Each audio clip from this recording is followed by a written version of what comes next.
ഇന്ത്യക്കാർ ഗൾഫിൽ പോയി നല്ല ജോലി കിട്ടിയാലും അല്ലെങ്കിൽ നല്ല ബിസിനസ് ഉണ്ടെങ്കിലും അവരുടെ മക്കളെ നാട്ടിൽ പഠിപ്പിക്കും, അല്ലെങ്കിൽ പാശ്ചാത്യ രാജ്യത്തേക്ക് വിട്ട് പഠിപ്പിക്കും. പലപ്പോഴും നല്ല നിലയിൽ സെറ്റിൽ ചെയ്തിരിക്കുന്ന മലയാളി കുടുംബങ്ങളിൽ പലരും യൂറോപ്പിലേക്ക് പോകുന്നത്, UK മറ്റും പോകുന്നത് മക്കളുടെ കാര്യം ഓർത്താണ്. അവിടെ ചെല്ലുമ്പോൾ അവരുടെ ജീവിതം ദുരിതപൂർണ്ണമാണ്. ദുബായിലും അബുദാബിയിലും ഷാർജയിലുമൊക്കെ നല്ല ജോലിയും അത്യാവശ്യം ബിസിനസ്സുമൊക്കെ കംഫർട്ടബിളായി കഴിഞ്ഞിരുന്ന മലയാളികൾ, ജീവിത ചെലവ് കുറവാണ്, ജീവിത സൗകര്യം കൂടുതലാണ്, സുരക്ഷ കൂടുതലാണ്.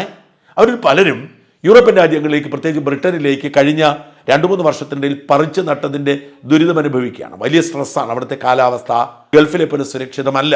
ഇപ്പോഴത്തെ സാഹചര്യത്തിൽ വലിയ കുടിയേറ്റ വിരുദ്ധ പ്രക്ഷോഭവും മറ്റും നടക്കുകയാണ്. മാത്രമല്ല ജീവിത ചെലവ് ഒരുപാട് കൂടുതലാണ്. അതുപോലെ ജോലി കിട്ടാനുള്ള സാധ്യത കുറവാണ്. ഗൾഫിലും മറ്റും നല്ല ജോലി ചെയ്തിരുന്ന പുരുഷന്മാർ UK എത്തിയതിനു ശേഷം ഡോമിനോയിലെ പിസ്സ ഡെലിവറി മറ്റും ചെയ്ത് ജീവിക്കുകയാണ്, അല്ലെങ്കിൽ കെയർ ഹോമുകളിൽ എന്തെങ്കിലുമൊക്കെ ചെയ്ത് ജീവിക്കുകയാണ്. വലിയ ബുദ്ധിമുട്ടാണ് അവിടുത്തെ ജീവിതം. പക്ഷേ മക്കൾക്ക് നല്ല വിദ്യാഭ്യാസം, അത് സ്കൂൾ വിദ്യാഭ്യാസം സൗജന്യമാണ്.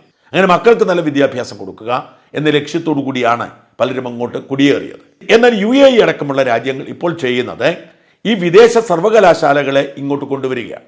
ഇപ്പോൾ ബ്രിട്ടനിലെയും അമേരിക്കയിലെയും ഒക്കെ സർവകലാശാലകൾ UAE അടക്കമുള്ള രാജ്യങ്ങളിൽ ക്യാമ്പസുകൾ തുടങ്ങുന്നു. എന്നിട്ട് ആ രാജ്യത്ത് കിട്ടുന്ന അതേ ഡിഗ്രി തന്നെ കൊടുക്കുകയാണ്. ഇതിന് വലിയ ജനപ്രീതി രൂപപ്പെടുന്നു. അതുകൊണ്ട് ഇത്തരം ക്യാമ്പസുകളിലേക്ക് പഠിക്കുന്നതിന് വേണ്ടി ഇന്ത്യക്കാർ എത്താൻ തുടങ്ങുന്നു. UAE ഏതാണ്ട് 40% വിദ്യാർത്ഥികളും ഇന്ത്യക്കാരാണ് എന്ന റിപ്പോർട്ടുണ്ട്. മാത്രമല്ല UAE ഈ ബ്രിട്ടീഷ് യൂണിവേഴ്സിറ്റികൾ അടക്കമുള്ള വിദ്യാഭ്യാസ സ്ഥാപനങ്ങളിലെ, ഉന്നത വിദ്യാഭ്യാസ സ്ഥാപനങ്ങളിലെ ഫാക്കൽറ്റികൾ, അധ്യാപകരിൽ നല്ലൊരു പങ്കും ഇന്ത്യക്കാരാണ്. അങ്ങനെ UAE പെട്ടെന്ന് തന്നെ വിദേശ വിദ്യാർത്ഥികൾക്ക് വളരെ പ്രിയമുള്ള ഒരു രാജ്യമായി മാറുന്നു. പ്രത്യേകിച്ച് UAE താമസിക്കുന്ന ഇന്ത്യക്കാർ അവരുടെ മക്കളെ UAE തന്നെയുള്ള വിദേശ സർവകലാശാലകളിൽ പഠിപ്പിക്കാൻ തുടങ്ങുന്നു. ഫീസ് താരതമ്യേന കുറവാണ്.